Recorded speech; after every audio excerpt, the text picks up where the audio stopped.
Welcome, everyone, to the inaugural edition of the Good Friends, Better Enemies podcast. My name's Jay, and I'm joined, as always, by the incomparable Tyrone. Tyrone, how you doing, buddy? You know what? All things considering, I'm doing pretty damn good right now, brother. How are you? Couldn't be better. Very excited for our new venture tonight. For those of you listening to this, you are family members of the Counted Out podcast. And so we are the first offshoot of that podcast. Tonight, we are debuting the, as I said off the top of the show, the inaugural edition of the Good Friends, Better Enemies podcast. Now, this podcast is dedicated to events of the past that we just didn't like, and we're going to rebook. We're going to tear them apart. We're going to rip them apart. We're going to throw grenades at them. We are going to recreate these cards in the image that they should have been in. And what better subject matter to start with than today, on the 23rd anniversary, to the day, November 9th, 1997, of the Survivor Series in Montreal, Quebec, Canada. Tyrone, take it away, buddy. All right, so we are going to be starting this one off today just because we figured what better way to go than with something on the actual anniversary of the date. I am the one rebooking this one, and it was a bit of a chore to get through, I gotta say. Man, it was not an easy watch. Yeah, I had the same impression. I watched it last night, going through it, and as I was watching it, I was trying to rebook it myself in my head, and actually I was taking notes on my iPhone as we were doing it, and I was like, I don't know how Tyrone's going to do this. This is one hell of a hard card to rebook. But before we get into that, folks, we do want to go into a segment on our show that we wanted to debut as well, along with the rest of the show, which is This Week in Wrestling History. Now, every week, Tyrone and I are going to combine forces and come up with a couple of notable events that have happened in this week in wrestling history. And we thought that it was important to, instead of doing a laundry list of different events this week, that we're going to dedicate it all to just one moment. And that was the untimely passing of Eddie Guerrero, who passed away 15 years ago this week. And we wanted to just take a moment to honor his career. And Tyrone, do you have any thoughts about Eddie Guerrero and his contributions to the business? I mean, he's one of the greatest in-ring performers of all time. His influence cannot even be denied, especially with the current roster. You look at both men and women who are all inspired by him, and they just think without him and his legacy, they wouldn't even be wrestling themselves right now. Yeah, those are all great points. I couldn't agree more. Always had some great moments and memories from Eddie Guerrero. I remember probably my most favorite is the one from WrestleMania 20. I just love the finish of that match with Kurt Angle, where he unlaced his boot and Kurt went for the ankle lock, and then Eddie went for the small package and got the win. Absolutely love that moment. It was just so indicative of Eddie Guerrero and his lie, cheat, and steal attitude. There's a couple of other great moments. I used to love when he would pretend to be knocked out in the ring after he had just hit somebody with a foreign object. That was another fun one. There's so many moments and memories to go through, but if you had to pick just say one or two, Tyrone, what would you pick as your favorite, most standout, fun memories of Eddie Guerrero? I mean, it might sound like a bit of a weird one, but that ladder match with Rey Mysterio for the custody of Dominic, I thought that was not only a fantastic match, but the storyline was just so over the top that it was phenomenal. All the facial expressions throughout it all, the promos, even Dominic, who was probably, 8 years old or so at the time, he did such a great job, especially for a child in that role. You know, it's interesting that you say that, because this is exactly what the podcast is all about, folks. That's probably one of my least favorite memories of Eddie Guerrero. I understand what you're saying about the storyline and everything else. I just thought the storyline was so silly. I didn't understand that we're having a ladder match for the custody of a child. I just thought it was so over the top and just not for me. But you're all right. All the performers in the feud did a tremendous job, notwithstanding the crap sandwich they were handed from creative. So loved everything Eddie Guerrero used to do and all his performances. I thought he was just tremendous. Yeah, if you thought that one wasn't very good, you're probably not going to like my next pick very much either. But Okay. I was a giant fan of the LWO and WCW. I thought that they were fun. Yeah, they could do no wrong to me. They were what they were. They were predominantly a comedic act, and they were just trying to get some screen time for all the luchadors in the company. But I thought that it was one of the better things that WCW ever did with Eddie Guerrero. Yeah, no, I thought it was probably one of the better things they did as well. I love the T-shirt too, the LWO with the Mexican colors on the LWO logo. I thought it was really cool. That's one thing you have to give WCW. They did have some pretty good merch back in the day. But as far as that particular angle, I do think it elevated a lot of the different luchadors, as you said, and I think definitely added some longevity to Eddie's run. Had that not happened, I don't know if he would have gone with the Radicals. He might have already been in the Fed by then. Who knows? Yeah, but then we also got that wonderful, wonderful promo of Eddie throwing coffee on himself, but instead of Eric Bischoff doing it, which was one of his finer mic works for sure. No, that was a very, very good promo. I do agree. Again, one of the biggest reasons why he left WCW was because he was underutilized and underappreciated, much like the rest of the Radicals and some of the other talent that went over a little bit before and a little bit after that. But to sum it all up, I think that for those of you that are big fans of Guerrero, or for those of you that have never seen Eddie Guerrero, I definitely suggest you check out either the network or YouTube, Daily Motion, whatever your particular brand of vodka might be. But if you have an opportunity this week, just take a couple minutes, check out a Guerrero match. I promise you it'll be worth it. So here's to Eddie Guerrero. Viva la raza.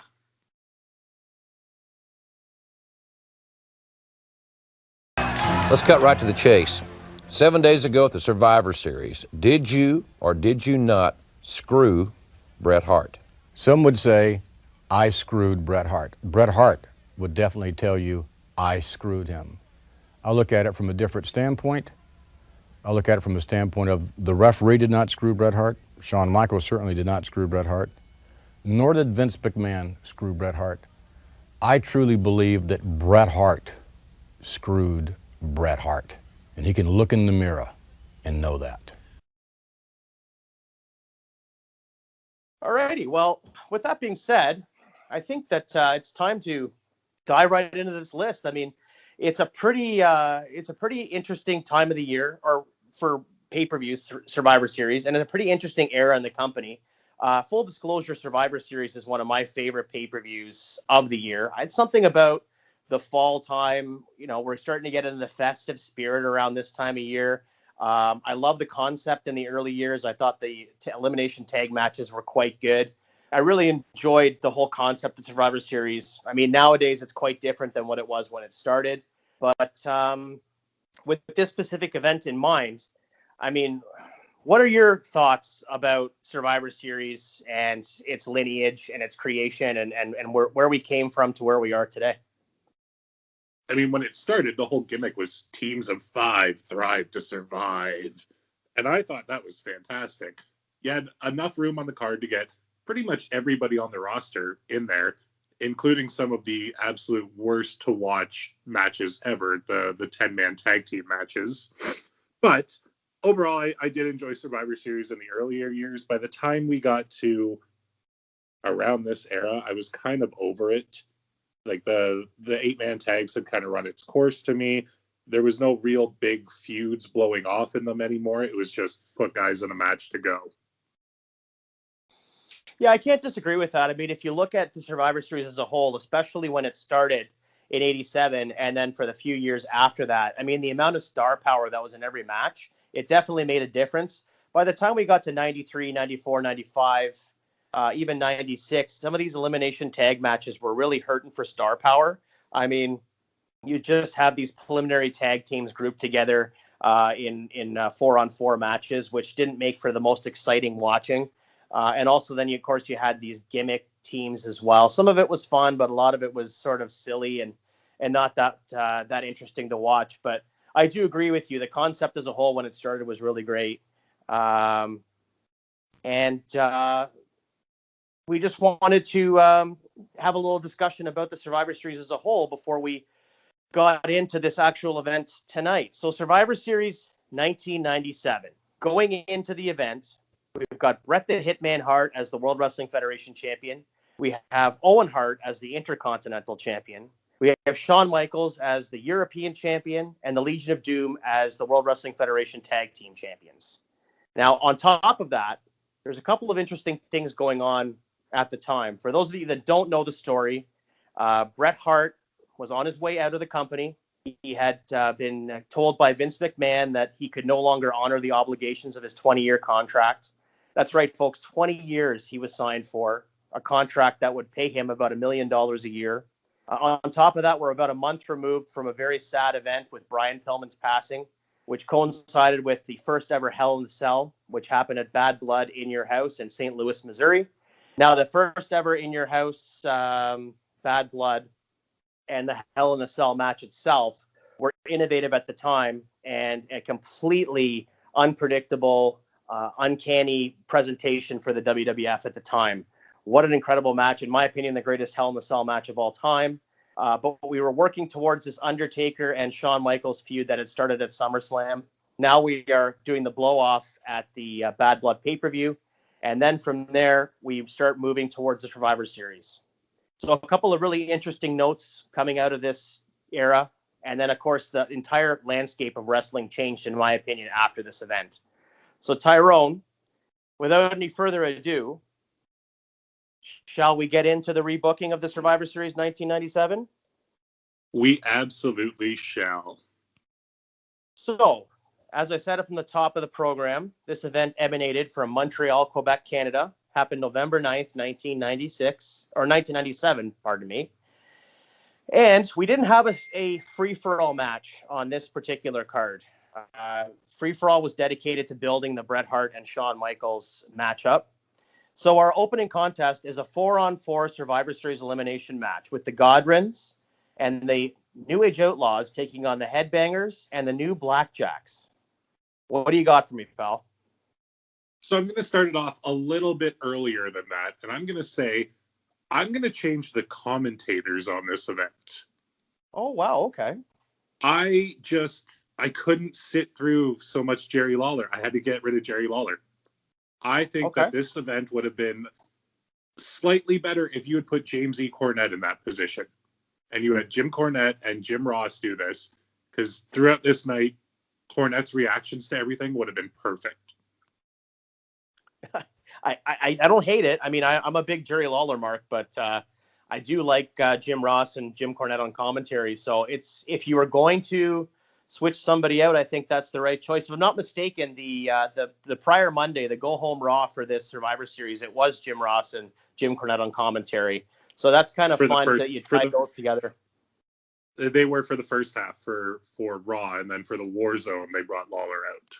Oh, I see. Okay.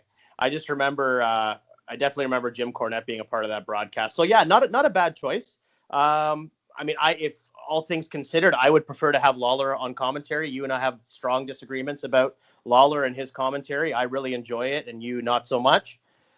So yeah. Oh, but before we disagree, but I'll take it. Before we get to the match, I'm also going to make one other substitution. Okay. I want Howard Finkel as my ring announcer. Okay. See, I get that they're in Montreal and they had a French-Canadian ring announcer, but when they go anywhere else in the world, they go to Australia, they don't have an Australian guy. They go to Japan, they don't have a Japanese guy. Why did we make this one so different? Well, I was actually going to say, I was thinking about this last night, and I actually really like the touch of the French-Canadian ring announcer.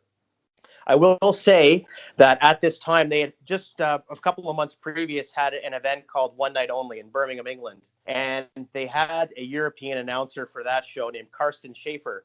Now, Carsten Schaefer is actually on the German commentary team to this day on WWE programming. But at that night, he was doing the ring announcing. So he did sound, when he was doing his announcing, a little bit like he was English, but I realize now it was a German accent.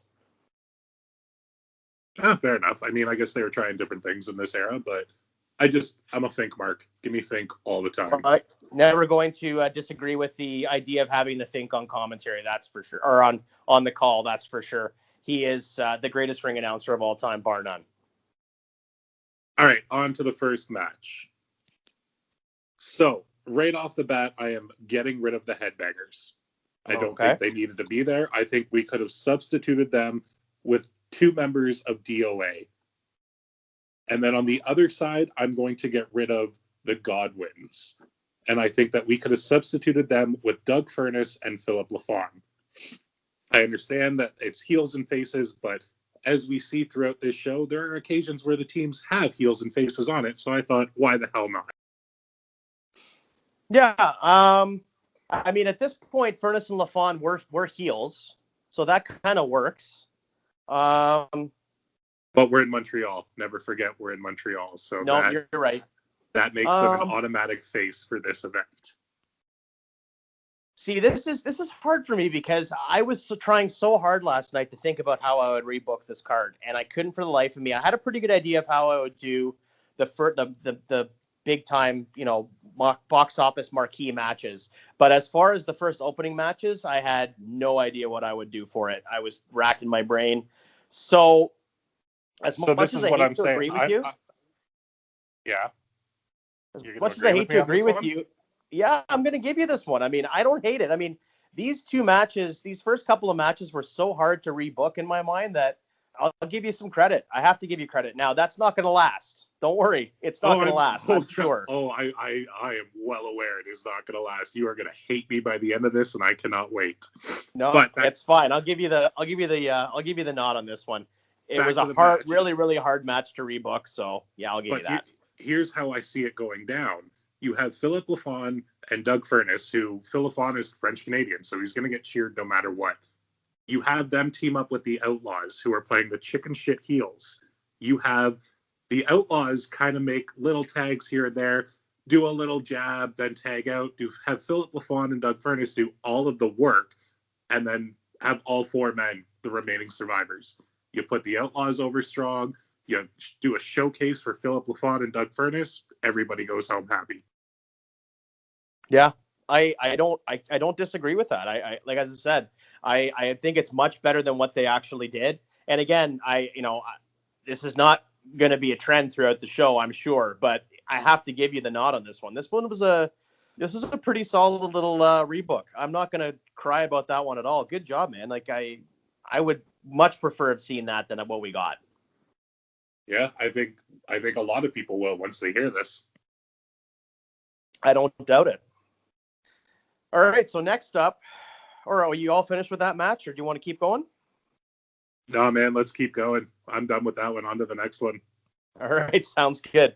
The next one we have a real barn burner here. We have the Truth Commission, with the Jackal as one of the members of the team, actually, taking on the Disciples of Apocalypse. Easy for me to say. What do you got for this one? Obviously, I put DOA in my first match, so we're already getting rid of DOA on this. I'm subbing them for Los Boricuas. And I am just having, what was his name at the time? The Interrogator, Kurgan? Yeah, that's right. I'm having him never leave the match and having him destroy every single one of them, go 4-0, except the last man, the Jackal, makes the tag and takes the pin. He gets the victory at the end. Yeah, I mean, again, I love it. I can't think of a better rebook than that. I mean, that would definitely get some heat on the Truth Commission, who sorely needed it at the time. The Los Boricuas weren't doing much. I mean, they had a bit of a run there in the summer of 97. But yeah, I definitely, that's perfect booking for that match, I think, for sure. I mean, you got the heater, and then you have the Jackal taking the pin. It sort of reeks of Sean and Diesel in a way. And then if that had happened, maybe we wouldn't have been given the oddities at some point down the road. Maybe there actually would have been something made out of this. Yeah, I don't know. I mean, I think the whole gimmick kind of ran its course pretty quickly. I didn't see much in Recon or Sniper. The Jackal and Interrogator were pretty good, I think, as a like a manager and monster kind of package. But then again, we already had that with Kane and Paul Bearer, or in this era as well. So I don't know if, 2 acts that are so similar we're going to get over, especially with one being more of a mid-card deal. But definitely, I think if you had done it this way, and if you had the Jackal take the pin like that, I think there would have been a little bit more heat on the Truth Commission coming out of this, as opposed to them just They would have been able to get at least another year out of it, and they could have turned into. This is going to be a really, really terrible example, but they could have turned into what Jesse and Festus were supposed to have been. Yeah, I think a year's a stretch. I mean, they had just debuted, I think, in September, and they were already dead in the water at this point. I think a year's a bit long, especially the way that they were booking in this time. I think probably you're looking more along the lines of after WrestleMania type thing, start breaking them up. But at that point they'd probably relegated to episodes of Superstars anyway. So I don't know. You mean Jacked, not Superstars. Jacked. No, Superstars was still a thing in '98. Was it really? It sure was. I'm waiting for them to release it on the network. Well, but here's the weird thing about the Truth Commission. You look at 3 of the 4 members of that, and they all went on to have pretty good careers, whether in wrestling or not. Like, Kurgan's an actor now, doing pretty well. Yeah. Bull Buchanan went on to surprisingly have decent runs, even though they all kind of were short. He was there for quite a while. And then Don Callis is helping run TNA right now, or Impact. Sorry, I shouldn't call it TNA anymore. Yeah, you make good points. I mean, I can't argue with that. I think you're right on the money with this booking. Again, I think these 2 matches, and maybe the next one were the hardest on the show to rebook. See, for me, these were the easy ones to rebook because I could almost just be like, insert wrestler A here. Yeah, I suppose. Maybe it's because it's the preliminary stuff for me. I just didn't feel. I just had a hard time. I mean, the thing for me too is I kept on looking at the roster of guys that weren't on this show that you could have plugged in, and so I mean, I don't want to get ahead of myself here, but no, I think you did a really good job rebooking this one too. We'll see where we go from here because I know it's gonna probably go downhill from here for me anyway. Yes, it is. Lead me to the next one, my liege. I certainly will. Team Canada, the British Bulldog, Doug Furness, Jim Neidhart, and Phil LaFawn defeated Team USA, Goldust, Marvelous Mark Merrow, Steve Blackman, and Vader, along with Sable. What do you got for this one? Well, first of all, I have a giant beef. It's Team Canada. One of them is a fucking Canadian. No, but who else can plug in? One of them. Yeah. Oh, then don't call it Team Canada. Call it Team World. Oh, I guess you can't even do that because a couple of them are American. Yeah. Well, anyway, this match doesn't exist on my card. Okay. What do you got in its stead? I've kind of broken it up, and I put 2 one-on-one filler match, or 1 filler and 1 good in there. The filler match is Goldust versus Mark Merrow. Mm-hmm. Only because I think Goldust needs to be on pretty much every card. I love Goldust. He can't do no wrong. He's coming off of a pretty decent angle right now where he's denounced his wife and he's slowly turning into the artist that will be known as Goldust or formerly known as Goldust. So you got to keep him on TV. Ooh, excuse me. My second match is a rematch from the Raw from the week before, and it's just Vader and Bulldog because they're just going to tear the house down no matter what. And that's going to be in a dog collar match or just a straight match? That one's going to be in a steel cage match to blow off the feud. A steel cage match between Vader and Bulldog. Yes, and you're going to see Vader do a Vader bomb off the top of the cage to go over on Bulldog. Is it the big blue cage or is it the cyclone fence? It's the big black cage that we only saw once or twice. Mm-hmm. Very interesting. Very interesting indeed. See, I don't hate this. I don't hate it, but at the same time, I kind of like the idea of Team Canada. I know I get your beef with only one of them being from Canada. I get that. But it was all to do with the tie-in with the Hart Foundation and all that kind of thing. I like Team Canada. Okay, so I get that. But at the same time, their last member of Team America was Steve Blackman, who 6 days before was a fan. So who's to say that they couldn't just have randomly grabbed Bobby Roode or a couple Edge, Christian before they had really debuted and put them on Team Canada as somewhat unknowns? Yeah, I suppose. I think they probably maybe saw more in those guys, and they needed a little bit more time to get ready. Maybe Blackman. I think Blackman had been working on the indie circuit, and they brought him in, and he had already had a lot of experience. Whereas I think those other guys maybe weren't quite ready to come to the show yet. I don't know. I don't hate this. The Goldust Mero thing I get. I mean, we just come off of that heated interview on Raw with Marlena and Goldust, and they broke up and all that kind of thing.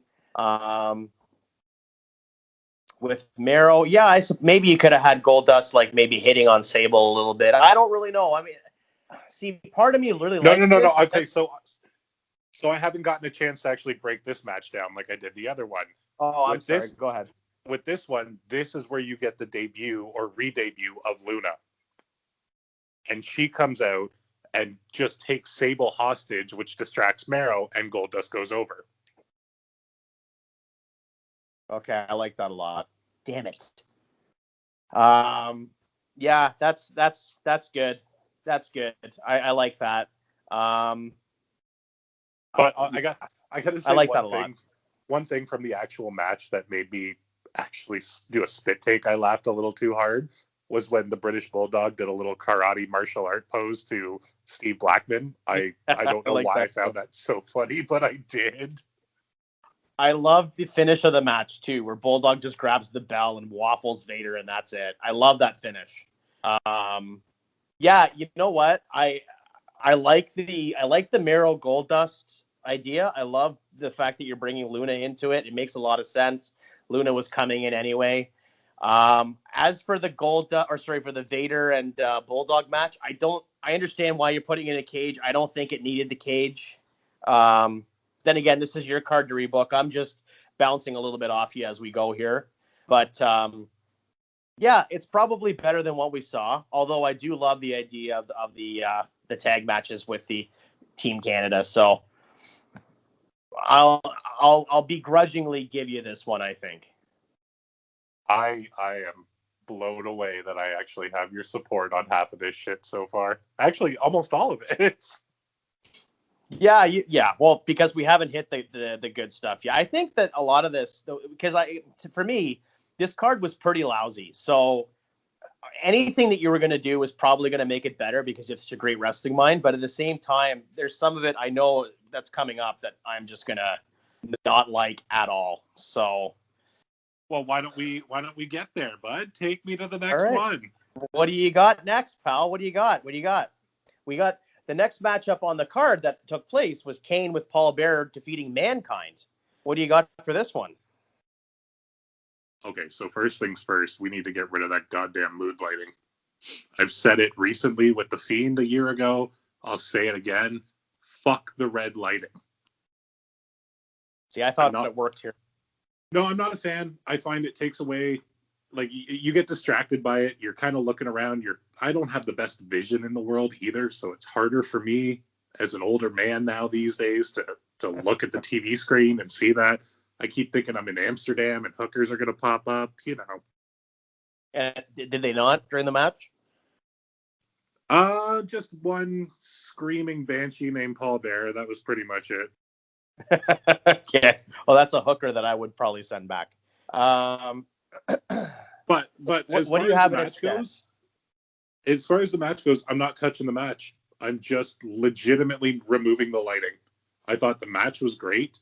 I thought it was because I didn't realize that this was actually Kane's in-ring debut, technically. Yeah.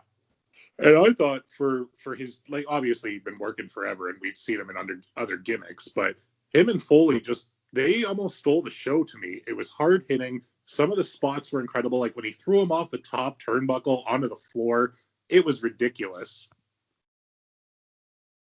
Yep. No, I do agree with you. I thought that the Kane Mankind match was pretty good. Maybe the match of the night. I mean, not the match of the night, but it was up there for sure. I don't think I would change much about this match either. That's one of the ones I didn't want to touch when I was trying to do my rebooking on my side just to play devil's advocate. Now, I took it away from my card just because I rebooked a lot of other stuff later on that made this match not really possible. But all things considered, I would leave this match as it is too. Oh my, we are agreeing way too much for this. I feel know. like I feel like it's I not thought good. I thought we were going to get real bad at each other, but there's still plenty of time for that to happen when you see what I got coming for you. All right, well, let's get to it, pals. Unless you're all done. Everything else to add with Kane and Mankind? No, solid match. On to the next. All right, next we have Ken Shamrock, Ahmed Johnson, the Legion of Doom, defeating the Nation of Domination. Farouk, D'Lo Brown, Kama Mustafa, and Rocky Maivia. What do you got for this one, man? So I'm leaving the match itself. Like, all the competitors are staying in this match because it made sense to me. The only thing I'm doing is I'm putting the Nation over. I get it. Ken Shamrock, they were trying to attach that rocket ship to him. But come on. Maivia there was already dollar signs in his eyes. They knew what was going on with him. It should have been The Rock that went over. Twice in a row, eh? You'd have him go over the year before at Survivor Series and then this year too? Yeah, and then the next year he wins the title. So it makes sense. He's 3 for 3. Yeah. See, I don't like this match. I'm so tired of the Ahmed Johnson Nation stuff at this point. I mean, it's been going on for a year and it's over and over and over again. Like, how many times do we have to see that Ahmed Johnson and Farouk blow off? I'm just tired of it. I would have torn this apart in a different way. This is your card, so I get you want to keep it, but I don't know. I don't know. No, tell me what you would do. I'm always open to your suggestions. As stupid as they are, I'd love to hear them. Well, you know what? I just kind of feel like maybe I'd rather see the Nation just completely destroy the other team. Like, I'm not saying this team because I think there's too much star power in 97 for these guys to get just railroaded. But maybe you switch the guys to the team that's opposing the Nation to maybe some more preliminary guys. I don't know. Does that just take away from the Nation then? When you do that, they don't seem as high profile when you have them, just destroy mid-carders. Well, here's why I didn't do that, though. It's because I've already had 2 teams squash the other team. So I wanted this one to be a bit more competitive. That's fair. Yeah, I'll give you that for sure. I think all things considered, I mean, this match would probably stay. I mean, I don't disagree with you. There's a lot of star power in the match. I just am so tired of this Ahmed Johnson and Nation feud at this point. Yeah, but I mean, just looking at who's on the card and where we were at the time, I guess you keep it. I mean, I didn't like the match. Yeah, unless you're putting Bob Holly on there to lose with a couple other jabronis. I don't know who you're putting on there. Yeah, I don't know either. And definitely not against the Nation. So, yeah, I guess keep it, but I didn't like the match, and I just thought it was just so much repetitiveness now with all these different combinations of guys having wrestled for the better part of 97. I was just so over it by this point, and then they would wrestle again. So in 98. So anyway, yeah, keep it. I get it. You keep it, but anyway, you want to move on to the next? Oh yeah, because here's where shit gets interesting. All right, so the next one we have Steve Austin defeating Owen Hart for the Intercontinental Championship. What do you got, pal? Okay, where do I begin with this one? So, Steve Austin, I don't know if it was storyline or not, but they were saying that he wasn't medically cleared. He needed to sign a waiver and make sure that nobody was at fault except himself if anything happened. I don't have this match on my card. Okay. I don't think it needs to be there. I think Austin needed more time off because that neck injury was legitimately serious. The shirt that Owen was wearing, though, is the best shirt that I do not own. It's a great shirt. I agree. But yeah, this one doesn't exist in my card. It's gone. They're not there. We forget about them. Really? Oh, really?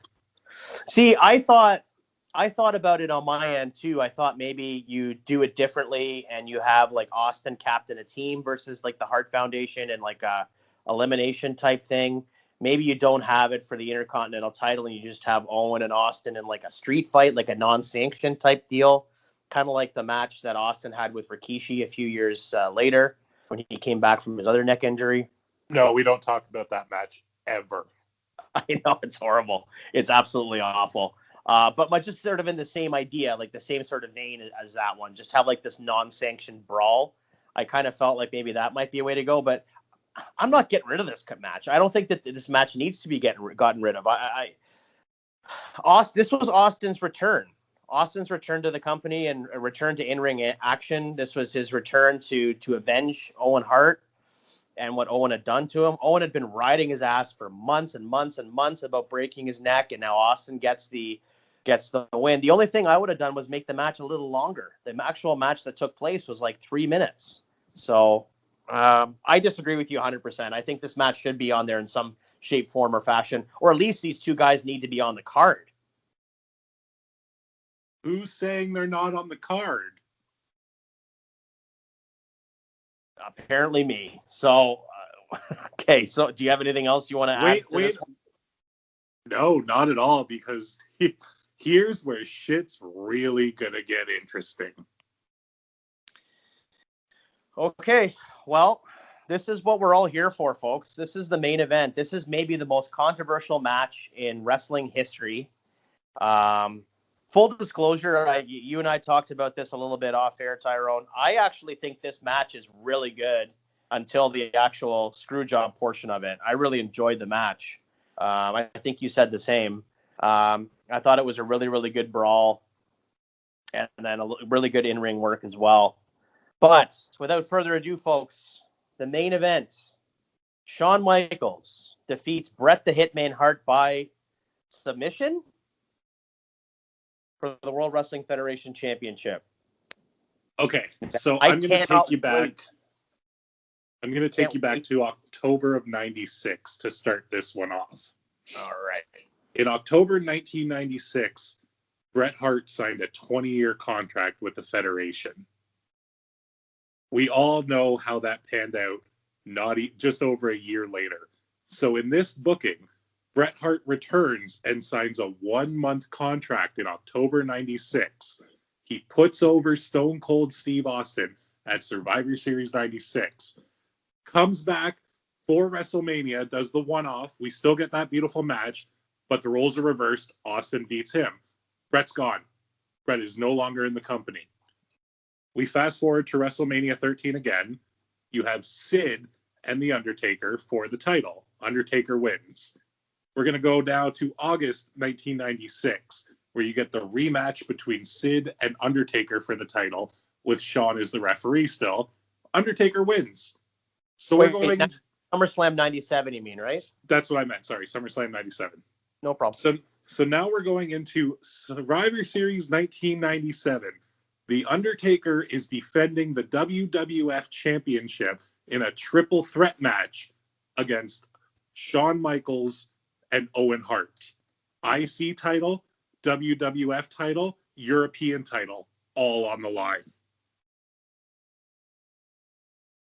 Uh-huh. And I'm just going with over. So this Shawn still goes over because this is where Stone Cold Steve Austin comes in and costs Owen Hart the title. So you still get a way watered down version of the Montreal screw job, but it's Owen getting screwed, and you can say that Owen screwed Owen, or however you want to word it, but really it's Austin and Owen. Then we lead to Austin and Owen going forward, and everything remains the same. Shawn is still winning all titles. Next night on Raw, he vacates the IC and the European. We have tournaments. Because fuck Bret Hart. Okay, so in this scenario, is Owen Hart still a member of the Hart Foundation? Is the Hart Foundation still a thing? Is he the leader of it now? I mean, where does that land? Did I mention the Hart Foundation at all through this? No, that's why I took apart Team Canada. I didn't mention Jim Neidhart. So no, Owen Hart is he's the Blackheart, which is what he turned into, but he is a main event player where he should have always been. Yeah, I hate this. I think it's brutal. I applaud your effort, and I applaud what you tried to do here. I love that you tried to put Owen into it, put him in a main event slot, but this just eradicates one of the best angles in the history of wrestling, that the Canada versus America feud from '97. I don't know how you can, in your right mind, just completely have that vanish. Like, I thanks so much for keeping the WrestleMania. Okay, hold on. Because in my mind, the Canada versus US feud, a lot of it, there was one match that mattered out of all of that, and that was Calgary Stampede, which I don't know how I'm getting out of that one. Didn't think about that one, to be perfectly honest with you. But I don't need to see the Patriot versus Bret Hart ever.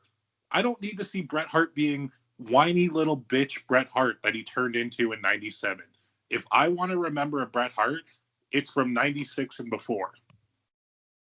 You understand that '97 Bret Hart, that was a work, right? You understand that was him being a heel. It wasn't like a shoot Bret Hart whining on the stick. You understand that, right? I do understand that. I just hated it that goddamn much. Well, I appreciate that you hated it, but you also have to appreciate that everything that went into this feud in '97, it all led up to this. Like, we don't have that. We don't have Bret Hart in the Fed. We miss out on Undertaker and Bret Hart. We miss out on so much, so many great Raw matches. We miss out on. I rebooked the Undertaker Bret Hart to the Sid Undertaker rematch from Mania. And who the fuck wants to see that? Well, probably you. Not me. I didn't like that match at all. The Undertaker Sid match from WrestleMania 30. The only reason I enjoyed it was because of Bret Hart's interference, and he kept on coming out and interfering in the match, and then finally got powerbombed for his trouble. Yeah, I don't get this at all. Like, I appreciate what you're trying to do. Again, I really do. But I just, this match. Okay, I knew that this was going to ruffle your feathers beyond belief, and that was kind of my intent, because I also went with one other option while rebooking, and I will tell you that right now. Okay. I was torn between this or still scrapping the Owen-Austin match and just having Owen and the Hart Foundation and Team Canada just beat the shit out of Austin beforehand so the match didn't happen. And then keeping the screw job the same, because again, fuck Bret Hart, he screwed himself. That was the only other thing I was thinking about. Yeah, I like that one a little bit better. I just, for me, you taking Bret Hart completely out of '97, which to me was his best year's work with the whole. I didn't take him completely out. I said he made a one-off for Mania, so we still got that match. All right, I misspoke. I'm sorry. You took him out of the best parts of his run in '97, from my opinion. You're right. I took him out of the flag match with the Patriot. What will we do? Yeah, I think that you're looking at this in a way different way than I am. I think that most people tend to agree that Bret Hart's best year was '97. I have a hard time just taking him out of that and then plugging somebody else in. Like, I love that you're elevating Owen, but I also think that Bret being with Owen and Bulldog helped elevate them into a slot that they probably wouldn't have been in had Bret not been around.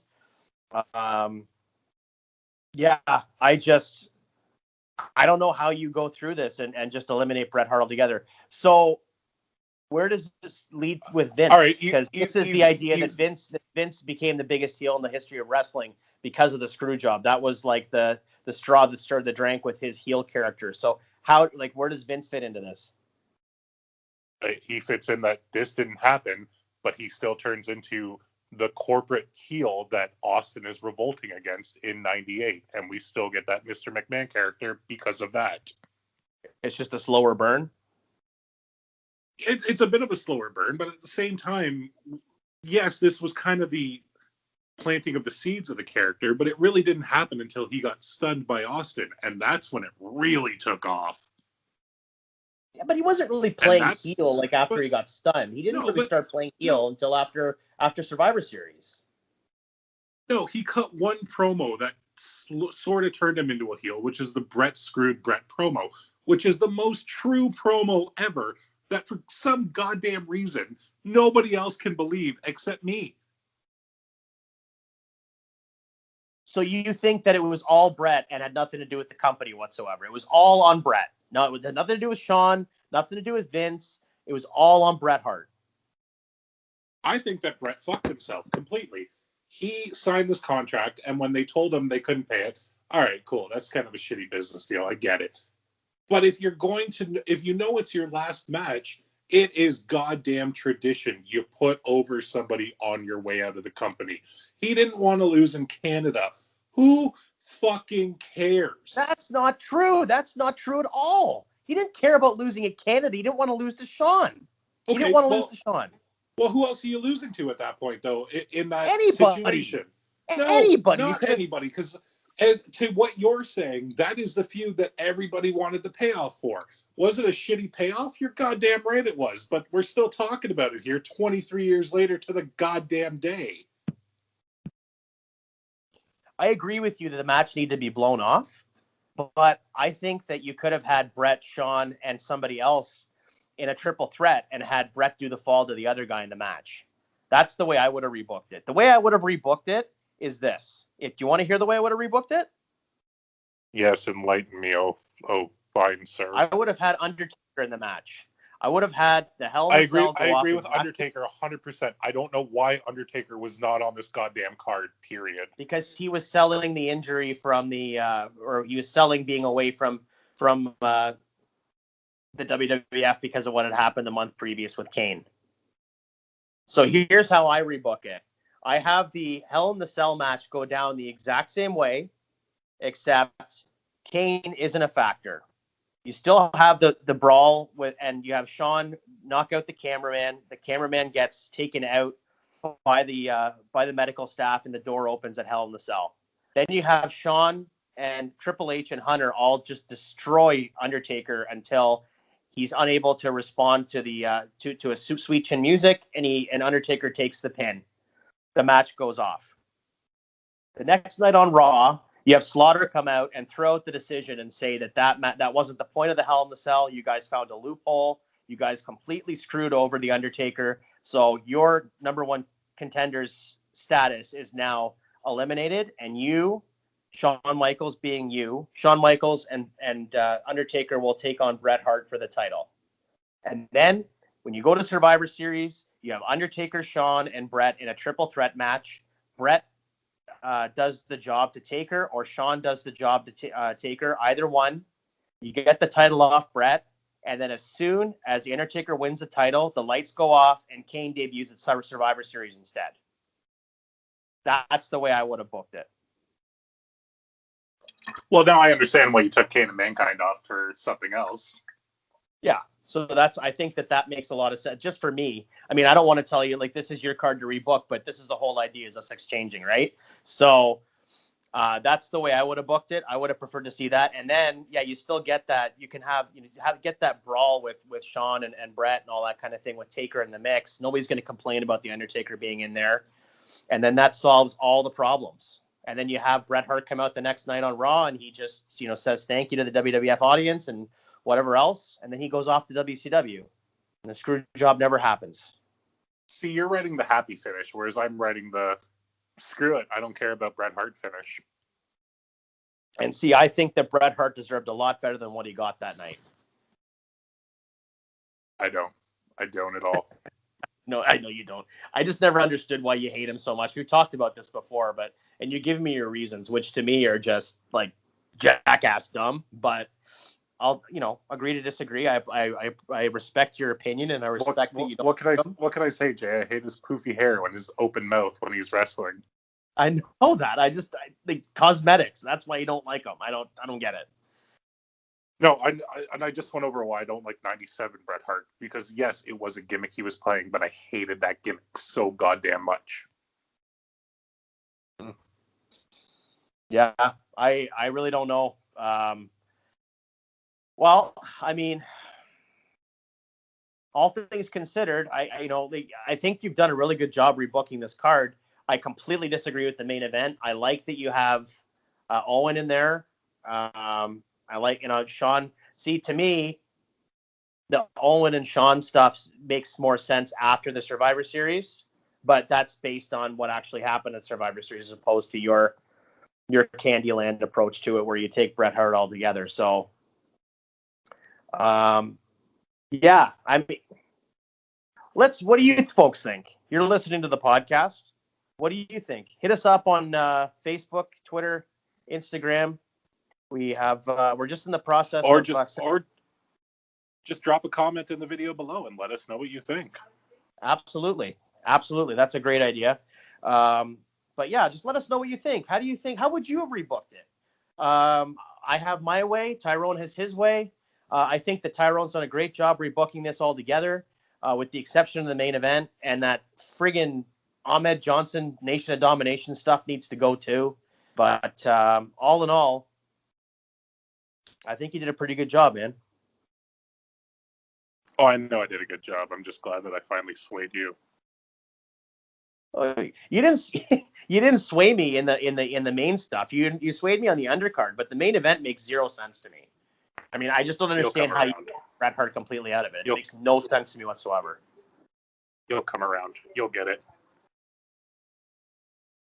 Oh, will I? When will I get it? When you finally grow up. Okay.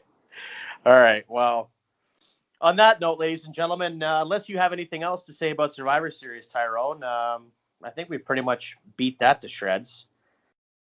What do you think? Yeah, I don't have anything else to say about it. I've said all I can say. I think for the era of the time, the one thing I can't stress enough is that LaFawn and Furnace needed a much bigger push than they had. I agree. I think they were the MVPs of the company at the time, and they did not get the love that they needed. So just to go over this one more time, do you want to just quickly bang out all the matches, how you rebook them, just so we have the final card at the end of the show here? Yeah, we can do that. I mean, give me 1 second to pull my notes up again here. You caught me a little off guard there. That's all right. I'd like to get a synopsis, like a final, just explanation point on how you would rebook it. And we don't have to obviously go through the whole conversation. We just did that, but. All right. So from start to finish, we have the LaFawn and Furnace and the Outlaws defeating the other team completely all the way. They're taking out the Godwin, or sorry, not the Godwins, DOA and throw me a bone. DOA and the new Blackjacks. Yes, that was it. We're getting rid of they're running a train on all of them.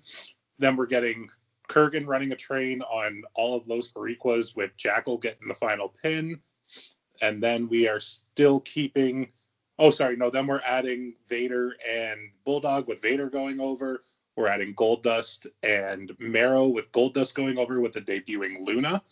And then we are keeping the the one that you hate with Ahmed Johnson, but we're having the Nation go over. And then we are scrapping the IC title, and we are having our triple threat of Owen, Sean, and Undertaker for the title. All titles on the line, with Sean winning them all.